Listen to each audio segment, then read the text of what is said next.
When you master emotional independence, you stop chasing validation from an avoidant and begin embodying the kind of secure energy that naturally draws them in. Emotional independence isn't about being cold or detached. It's about being deeply rooted in yourself, your worth, and your purpose, regardless of how someone else shows up. This is one of the most powerful silent moves you can make. It communicates more than words ever could.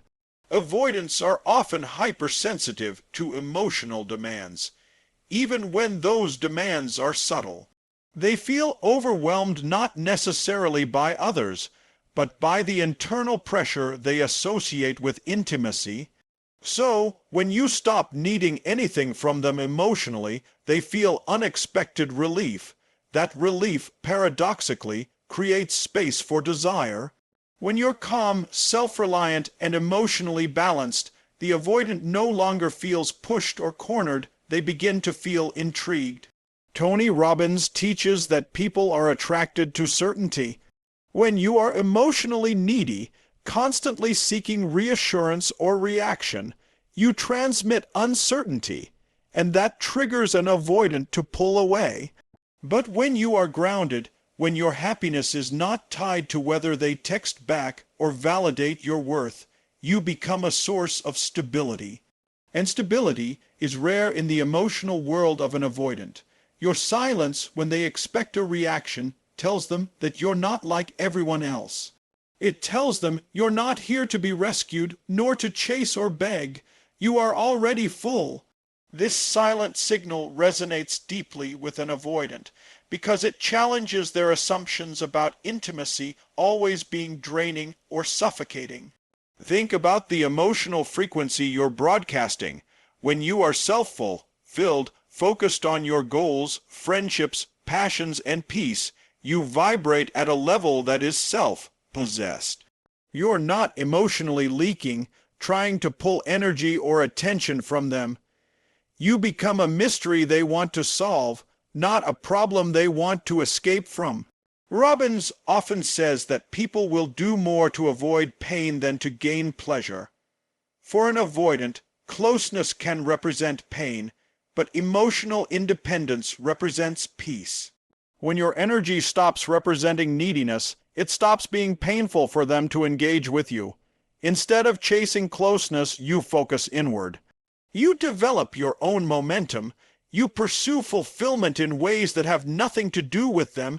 You smile without them. You glow without a reason. You keep promises to yourself. You build your body, your mind, your finances, your soul. All of this happens without any grand announcement. That's what makes it a silent move. You don't post about it. You don't tell them. You just become it. And eventually, your emotional independence starts to echo in their absence. They begin to wonder why you're no longer responding the way you used to, why you're not pushing, pressing, or performing for closeness. That's when the craving begins, not for the attention, but for the peace and presence you now embody. Avoidants are not drawn to chaos, they are repelled by it. So when you stop trying to fix, chase, or force connection, and instead focus on mastering your own emotional state, you flip the entire dynamic. The person who used to pull away now begins to lean in. Your silence becomes safety. Your steadiness becomes magnetic. Emotional independence becomes the most irresistible energy you can project, and you do it without saying a word. One of the most overlooked but powerful moves you can make with an avoidant is the strategic use of absence. Not absence filled with punishment, resentment, or manipulation, but a graceful, grounded step back that reflects your emotional self-respect. This kind of silence doesn't scream, it whispers, and that whisper becomes louder than any chase or confrontation ever could. Avoidants often struggle with feeling engulfed in relationships. Their core wound is usually tied to losing their sense of freedom or control when someone gets too close. So they instinctively create emotional distance. The more you try to pull them in, the more they retreat. But when you create space without bitterness, it disrupts their pattern. They're expecting pursuit, drama, emotional intensity. Instead, you offer calm withdrawal, and that makes them pause. Tony Robbins speaks frequently about the psychology of human behavior and how contrast creates emotional clarity. Strategic absence creates that contrast. When you're no longer immediately available, always responding, or emotionally entangled, it makes your presence more noticeable. And in your absence, the avoidant begins to feel what they could never feel in your presence, desire, not because you're punishing them, but because you've stopped interrupting the natural emotional rhythm with effort. You are no longer chasing the connection. You're trusting that your value will be felt in the stillness. This kind of distance has to come from genuine internal alignment, not game, playing. You don't disappear to make them miss you. You step back to return to yourself. That subtle difference changes everything. Instead of feeding the anxious, avoidant cycle, you break it. You stop responding to their fear with your fear. You stop trying to fix what isn't yours to fix. You become centered. And from that centered place, your absence feels different. It doesn't feel like rejection or punishment. It feels like peace. Avoidants often feel trapped when someone is emotionally overpresent in their life. The moment you let go of trying to hold the connection together and allow space to breathe, you invite them to make a decision from a place of freedom, not pressure. Robbins teaches that people only commit when they feel that commitment is their own empowered choice. Strategic absence gives the avoidant the psychological room to reach their own conclusion. In that space, they may begin to question their patterns, reevaluate your value, and realize that their emotional safety may actually reside in you, not away from you. You are showing, without saying a word, that you're not afraid of silence, you're not afraid of space, you're not afraid of walking alone, and that, to an avoidant who's used to people clinging, becomes incredibly attractive. Your silence becomes a mirror that reflects their own confusion, their own longing, their own patterns. And without pressure from you, they start to feel a pull not toward chaos, but toward connection, a connection that feels different because it's not rooted in need or fear. Strategic absence isn't about cutting someone off. It's about shifting the dynamic from desperation to dignity. It's the conscious decision to protect your energy and allow the other person to experience the weight of your presence through your absence. You create space, and in that space, curiosity is born. Desire has room to grow. The avoidant begins to sense the possibility of connection without losing themselves. That possibility becomes their craving, and you never had to say a thing. When an avoidant partner starts showing hot and cold behavior, pulling close one moment and disappearing the next, the most natural reaction for many is to chase, question, or emotionally spiral. But doing so only reinforces the avoidant's fear of intimacy and their subconscious belief that closeness equals pressure. The real silent move that shifts everything is calm certainty in the midst of their emotional inconsistency. It means not reacting to their withdrawal, not matching their silence with insecurity, and not trying to force clarity. Instead, you become a grounded, steady presence, someone who doesn't flinch at their fear, but also doesn't beg for connection. This is emotional mastery. It's power without control. It's connection without demand. Tony Robbins teaches that people follow certainty. In moments of instability, whoever is more emotionally certain becomes the leader of the emotional space. If you become reactive, the avoidant gains control, not maliciously, but psychologically. Their nervous system feels validated in avoiding closeness. But when you hold your emotional composure, when you're able to stay warm without being invasive, confident without being arrogant, and connected to yourself regardless of what they're doing, you rewire the emotional dance. You create a new emotional experience for them, one where intimacy doesn't mean volatility.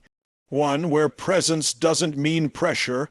Your calm becomes a new type of language. Without words, you are communicating. I'm not here to fix you. I'm not going to chase you. I respect your pace, and I honor mine. The avoidant is used to partners who either collapse into anxiety or retaliate with distance of their own. You're doing neither. You're holding your line. This self-possession quietly challenges the avoidant's inner narrative. They start to realize that not all intimacy is threatening. Some connection feels safe, soft, and respectful. Some people won't drown you in emotion, won't demand what you can't give. Your silence during their storm becomes a lighthouse, not a storm of your own. What's even more impactful is your ability to remain emotionally available without being emotionally chaotic. You don't withdraw love. You just withdraw pressure. You don't cut them off. You just stop trying to pull them in. That distinction is powerful. It shows emotional maturity. It sends the message, I care about you, but I don't need to lose myself for you. I'm here, but I'm also whole on my own. That energy is rare. It's unfamiliar, and what's unfamiliar creates fascination. When the avoidant experiences your emotional steadiness during their distance, they begin to associate you with something they've never fully had. Emotional safety without emotional invasion.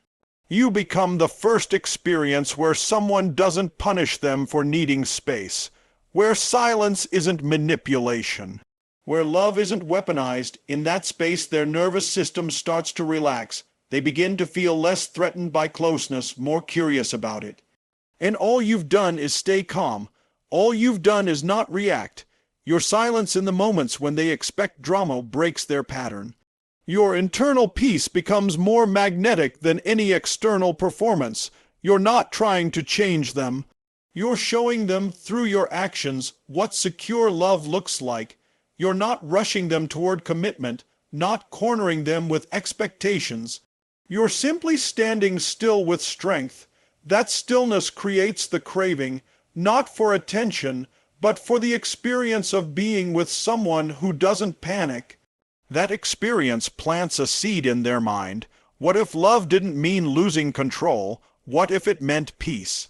And as they watch you stay composed through their chaos, they begin to mirror your energy slowly, quietly. The walls they built to protect themselves don't need to be torn down. They start to lower them on their own. And all of it started because you refused to react, because your silence held more love than their fear could push away. Nonverbal boundaries are some of the most powerful silent moves you can make when dealing with an avoidant. You don't have to explain, threaten, or beg. You simply shift your energy, your time, your attention, and it sends a message that resonates louder than words ever could. Avoidants are sensitive to pressure, but they are highly perceptive of changes in behavior. When you stop immediately responding to every message, when you delay your reactions to inconsistency, when you choose to invest your energy into your own life instead of constantly anticipating theirs, they feel it, not as rejection, but as a shift in gravity. They sense that they are no longer the center of your emotional world, and that unfamiliar feeling sparks their curiosity and eventually their craving. Tony Robbins teaches that we train others how to treat us by what we tolerate. When you silently adjust your responses, you're retraining the dynamic. You are no longer making excuses for their distance. You're no longer rewarding inconsistency with more effort. And you're no longer emotionally overinvesting where there is emotional withdrawal. These silent boundaries aren't rooted in bitterness, they're grounded in self-respect. You're not punishing, you're preserving. You're not being passive-aggressive, you're being self-possessed. That difference is what separates emotional manipulation from emotional intelligence. Avoidants often need space to process emotions, but they also subconsciously test whether they can come and go without consequence. If you keep the door wide open no matter how they behave, you signal that there's no standard they need to meet. But when your energy subtly shifts, when you start responding with peace instead of panic, When you prioritize your own life instead of analyzing theirs, they begin to realize they can't move through you as easily as before. That resistance doesn't create resentment, it creates respect. Your silence says, you don't get access to me on your terms anymore. I value myself too much for that. This kind of boundary is deeply effective because it doesn't engage in a battle. There's no arguing, no ultimatums, no emotional outbursts. Just a consistent change in your patterns. You take longer to respond. You stop initiating. You stop emotionally reacting to their distance. You remain polite, kind, even warm, but unavailable in the same way you once were. That energetic recalibration creates tension. Not destructive tension, but the kind that builds intrigue. They start to wonder what changed, what's different, and in that wondering, their desire awakens. You become someone they want to reach toward, not someone they're avoiding. Because now you're not trying to force connection. You're embodying your standards. You've shown them that your peace isn't up for negotiation. That your presence is a privilege, not a guarantee, and the best part is you've done it all without a fight. No arguments, no dramatic exits, just a steady return to your own center. Avoidants don't respond well to words demanding change, but they do respond to shifts in energy, especially when those shifts are consistent and rooted in confidence. Your nonverbal boundaries show them that connection with you is only possible through mutual respect and emotional reciprocity. They begin to feel the difference between being tolerated and being chosen. And because you're not reacting or chasing, they start to do something they rarely do: reflect. Your silence becomes the teacher, your boundary becomes the lesson. They realize that you're not going to collapse every time they pull away, that you're no longer waiting for them to choose you. And in that realization, they begin to move toward you, not out of fear or guilt, but because you've shown them a new way to experience connection. One that feels clear, safe, and grounded. You never had to lecture them, blame them, or explain yourself repeatedly. You just became the standard, and your silence spoke volumes.